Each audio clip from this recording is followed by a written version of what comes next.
effort, or is it part of your effort to make people aware of these other dimensions, such as the economic or ethnic or political and etc.? But Dr. Alp has put his finger on something very important, which is this question of the civilizations confronting each other, what we hear of as the clash of civilizations, sometimes has roots in economics, sometimes in politics, sometimes in ethnicity, sometimes in tribalism, and it's not always to do with religion.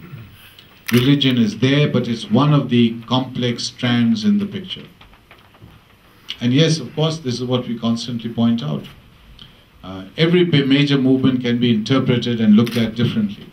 And if again we can show the complexity of this relationship, it helps Americans to understand the situation much better.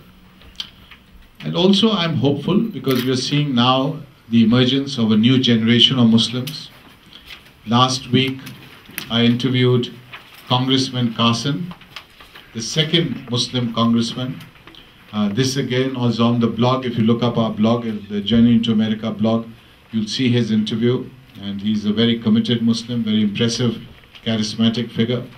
So I'm hopeful that a new generation is emerging and they will be contributing to this society and country more freely than in the last few years, where I know that Muslims have been demonized, Muslims have been marginalized, and people who've been attacking them have simply got away with a lot of nonsense. They talk nonsense about Islam. Frankly speaking, they may not have been able to talk about this with any other religion.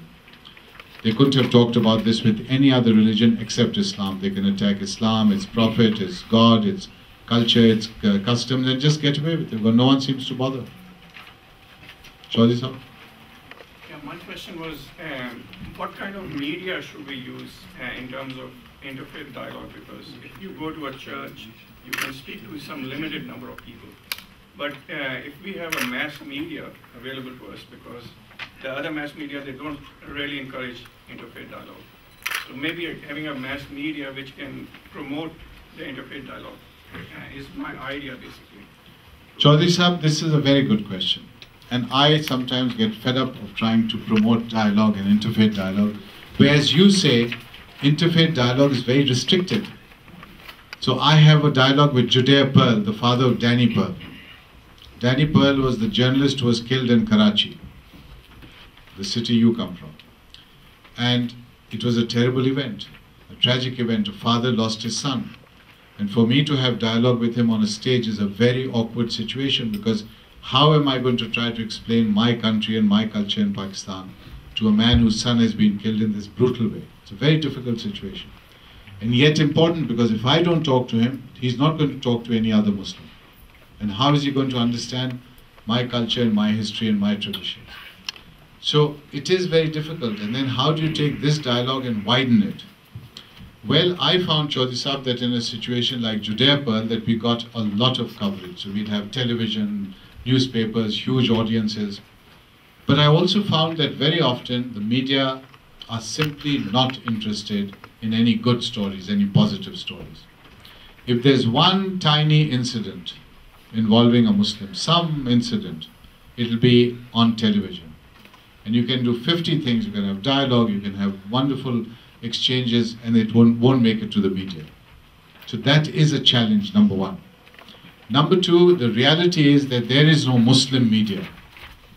There is no Muslim media, so you don't have television outlets, you don't have networks which can automatically be engaging in this exercise. You just don't have that. And unless the Muslim community becomes aware of this, this will not change. No one's going to come to you and help you. No one's going to come and say, okay, here we are, you're a minority, we don't like you, we are suspicious of you, but we are going to help you. The world doesn't work like that. You have to help yourself. American history is very, very interesting. Many immigrant communities have come here, the Irish, the Italian, the Jewish community, and at first they've taken a great deal of, they faced resistance, and it's taken them generations before they're fully accepted. Once they accept it, they become part of the fabric of America. So the Muslims are going through that kind of entry, as it were. And it will not be easy. That is why Muslims themselves have to be involved in explaining and being part and really telling your story. And this is what we are trying to do, that we are trying to tell your story.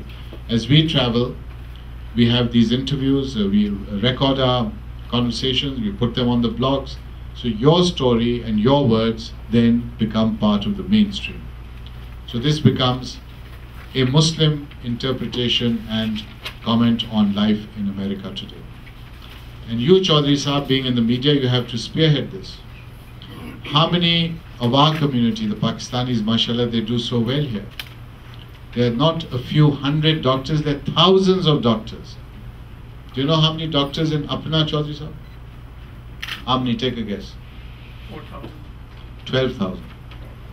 Now just think of it, audience.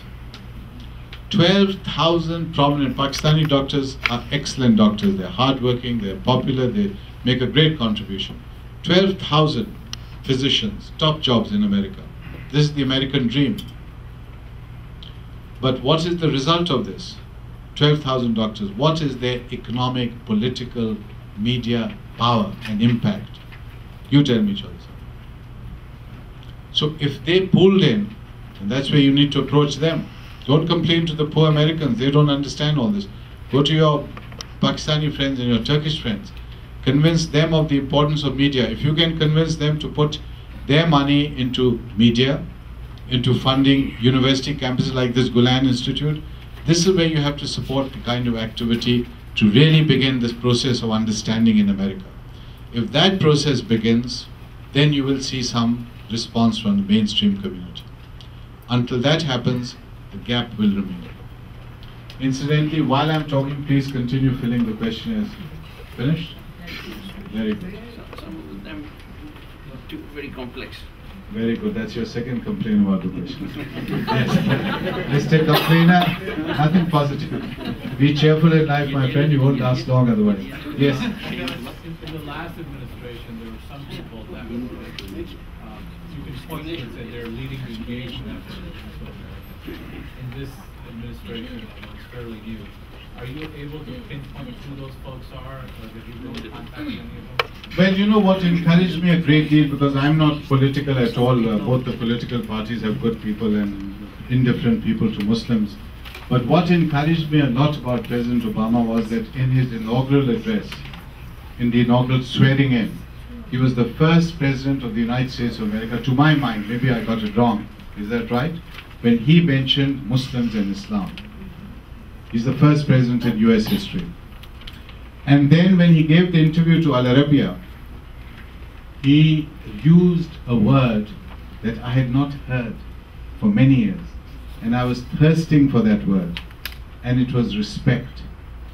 He said to the Muslim world, I will respect you. I will reach out to you. I'll give you dignity. The Muslim world had not heard that word.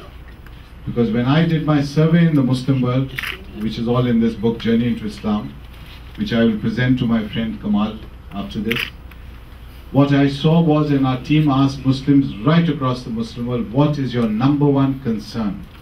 What is it that agitates you the most? Number one problem. And you know that many people said Israel and many said Iraq, but the number one statistically was the image of Islam in America. The feeling that Islam was being attacked in the United States of America. Now when I told my American friends this, they said, but we are not attacking Islam. We have nothing to do with this. Why are we being blamed? And I would tell them that you don't realize that when there's something on CNN or or Fox, it is seen globally. The whole world sees it, and the Muslim world sees it. And they equate that to America. That's how people understand things in the Muslim world. That this is coming from America. So Americans needed to be much more sensitive. So I'm hoping that the change in tone may ease the relationship. But having said that, it will not be an easy ride, because the problems on the ground have to be solved. You can't simply ignore the Middle East. You cannot ignore Kashmir. You cannot ignore